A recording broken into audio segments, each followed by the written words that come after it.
Hi friends, ఈరోజు పనస తొనల స్వీట్ని ఎలా తయారు చేసుకోవాలో చూసేద్దాం. ఒక గిన్నెలో మైదా, చిటికెడు ఉప్పు, ఆయిల్ వేసి కలిపి తగినన్ని వాటర్ వేసి చపాతీ పిండిలాగా కలుపుకోవాలి. మూత పెట్టి 10 నిమిషాల పాటు పక్కన పెట్టి చిన్న చిన్న ఉండల్లాగా తయారు చేసుకొని మైదా పిండి చల్లుకుంటూ చపాతీలాగా తయారు చేసుకోవాలి.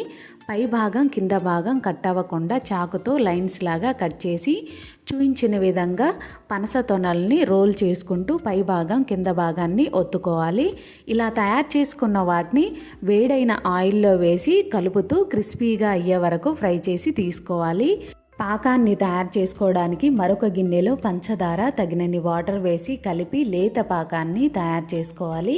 ఇందులోకి యాలకుల పొడి వేసి కలిపి ఫ్రై చేసుకున్న పనస తొనలను వేసి పాకాన్ని పట్టించి తీసుకోవాలి. ఈ రెసిపీ నచ్చినట్లయితే లైక్ చేయండి. Please subscribe my channel.